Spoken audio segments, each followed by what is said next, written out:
श्री श्याम प्रेमी मित्र मंडल तीर्थ में आए हुए सभी तीर्थयात्रियों का हार्दिक अभिनंदन करता है और बाबा से प्रार्थना करता है, बाबा जो जिस भाव से आया हो, जिसकी जो भावना रही हो, उनकी सभी भावनाओं की पूर्ति करना, सबको मन चाह फल देना और दोबारा बाबा बहुत जल्दी बुलाना।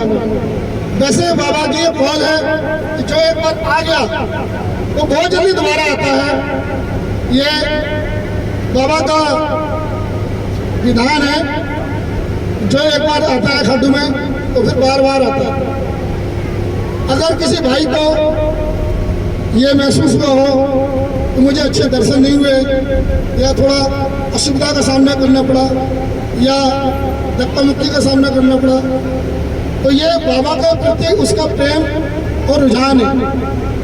क्योंकि जिस पथ पे कांटे होते हैं वो पथ बहुत ही मीठा होता है और जो आसानी से मिल जाता है वो बाबा का दर्शन करने तो गया है, मगर उतनी प्यार के साथ, उतनी भक्ति के साथ नहीं गया। और जो थोड़ा सा कष्टों में गया है, पैरों में कंकर चुए या धूप लगे, गर्मी लगे, थोड़ा धक्का लगे या लाइन में थोड़ी सी खड़ा हो, तो उसमें क्या है, वो जब लाइन में खड़ा होता है ना तो बाबा के प्रति गुनगुनाता रहता है। अपनी जो भावनाएं होती हैं वो पूरी लाइन में लगे लगे सारी बाबा को सुना देता है।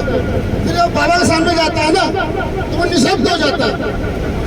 निशब्द का मीनिंग ये हुआ कि बाबा के सामने वो निहारता है बाबा को, कि बाबा को देखूं या बाबा के श्रृंगार को देखूं या बाबा की मूर्ति को देखूं। और मैं नहीं, आधी बस क्या, मैं मानता हूँ पूरी बस।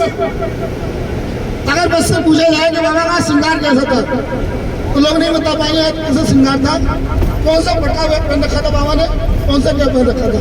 क्योंकि बाबा की छवि को देख के लोग खो जाते हैं, ध्यान ही नहीं रहता। बाबा उनका मन को बहुत मोह लेता है और वहां से निकलने के बाद सिर्फ बाबा ही बाबा नजर आता है। ये तो बाबा के प्रति आपका भाव और नजरिया है। अब रही बात, अगर किसी भाई को तीर्थ में अच्छा ना लगा हो, मन ना लगा हो या उसे असुविधा का सामना करना पड़ा हो, तो उसमें हमारे मंडल की या किसी साथी की व्यक्तिगत कुछ नहीं है। ये उसके अपने मन के भाव हैं जो महसूस कर रहा है। बाकी हमने तो 100% सेवा करने की सोची थी और सेवा की है। हमारा सेवा के प्रति भाव है, हमने सेवा की है। जिनके साथ में आए हैं वो भी सज्जन पुरुष है जो उनको लेके आए हैं। क्योंकि जब कोई किसी को साथ में लेके आता है तो थोड़ा सा कष्ट उसको होता है, उसको साथ में लेकर चलना, बताना, रास्ता दिखाना। मगर फिर भी उसको अगर खुशी नहीं हुई, वो अच्छा नहीं लगा, तो उसके अपने मन के भाव। और भक्त तो इन चीज़ों का ख्याल देखता नहीं है कभी भी। उसे तो बस जिस देवता के लिए वो आया है उसके दर्शन हो जाए वही काफी है।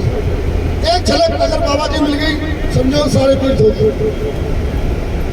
और एक चीज और है, आप किसी भी तीर्थ में जाए, आप चिट्ठा लेकर न जाए तो मुझे ये बोलना है, ये बोलना है, ये बोलना है। आप सिर्फ मात्र से दर्शन करें, वो सब कुछ जानता है। हमारे तुम्हारे माँ बाप हैं, वो हमारे तुम्हारे नेचर के बारे में जानते हैं।